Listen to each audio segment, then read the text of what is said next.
Sometimes we are afraid, with so little to believe in. It's so hard. Gamit ang iyang maanindot nga tingog, ani ay sugbuan ng usa ka performer sa maanindot ug puno nga musika nga theatrical play ang Miss Saigon. Siya si Christian Rey Chuck Marbella, lumad nga taga-Dakbayan sa Bugo, probinsya sa Sugbo. Si Chuck adunay unta plano nga magpadayon sa iyang pagka-doktor, apan mas mipatigbabaw ang iyang gugma sa musika, maong iyang gisuwayan pag-audition sa Miss Saigon kaniadto. Wala gayud siya nagmahay sa iyang desisyon kay matod pa kini ang nahimong tulay kaniya aron makalarga sa laing-laing nasud alang sa Miss Saigon. Karong buntaga ato siyang mas ilailahon og sayran tausab ang iyang kasinatian dinhilang sa GMA Regional TV Live. Atong ilailahon karon sa spotlight mga kapuso kining sugbuanong aktor nga nahimo nang kabahin sa pipila ka mga productions sa sikat kayo nga Miss Saigon. Makauban nato karong buntaga Christian Rey Chuck Marbella. Mayong buntag, maupay na aga Sir Chuck. Kumusta ug welcome sa GMA Regional TV Live. Paki-shoutout sir sa atong mga kapuso, labi na sa mga higala ug mga paryente di sa Sugbo. Sa akong mga paryente sa Sugbo o friends pod, mga amigo amiga, may buntag niko. And thank you for having me. Thank you so much sir nga amo po kang nakauban karon while you're on vacation diri sa Pilipinas. Una sa tanan Sir Chuck, can you share to us gamay nga background about yourself? Taga-asa ka sa Cebu, unya unsa may trabaho nimo kaniadto sir before joining theater sir, before ka nasud sa Miss Saigon? Okay. Ako natawo ko sa Midilin, Cebu. But I currently live sa Bugo. Naagi ko sa Bugo up north. Sa katong Kaybaw, it's about 100 kilometers from Cebu City.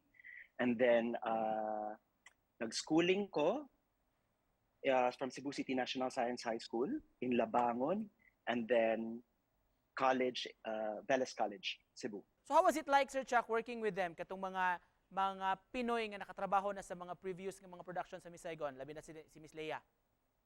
Yeah, well, for me at that time kay first ato na ako nga professional na musical theater ba, and Miss Saigon pag yun at that. So dako kayo I had to learn it as I go along and as I was doing the show. From the Manila production Sir Chuck, na-involve ka sa inlain ng mga productions sa Miss Saigon around the world. Can you share to us unsa nga mga countries ni Sir unya unsay kalainan niya sa imong first experience sa Manila? Kay I read in an interview nga murag there was a time nga murag na challenge kuno ka sa German language pud sir?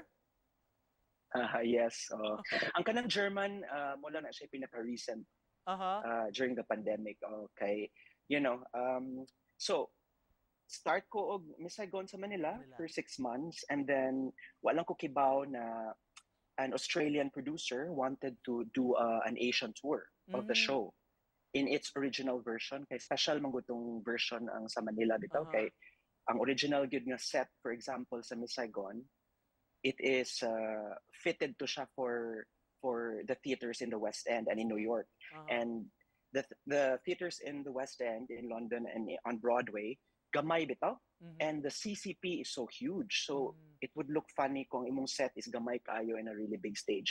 So they decided to really reimagine it na mo fit gyud sa stage sa CCP. Sir Chuck, kung doon na kay murag di gyud makalimtan or paborito nimo nga linya sa mga roles nimo sa production, unsa man ni sir? Can you give us a short sample kuno sir kanang linya nga mo resonate with you pod sa imong personality? It's this line when he says, I'm fed up with small-time hustles. I'm too good to waste my talent for greed. I need room to flex my muscles in an ocean where the big sharks feed. Make me Yankee, they're my family. They're selling what you people need. That's what I smell in the air, the American dream. There, as a sample. Wow! Thank you For so example. much. Daghang salamat Sir Chuck for giving in og paghatag na mong sample sa imong talento. Makapabilib yun, of course. Sugbuanong talento. Salamat.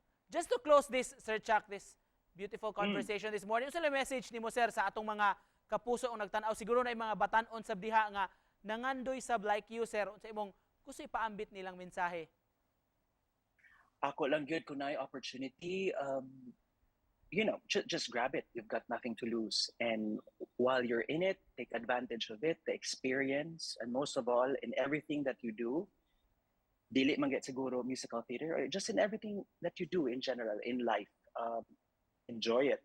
Thank you so much for joining us, sir. Salamat kaayo sa pagpaambit sa You're imong welcome. talento o sa imong istorya. It was nice meeting you, sir, virtually. Of course, Christian Rey Marbella. Sir Chuck, daghang salamat. Daghang salamat, Todd. Take care. Thank you, sir.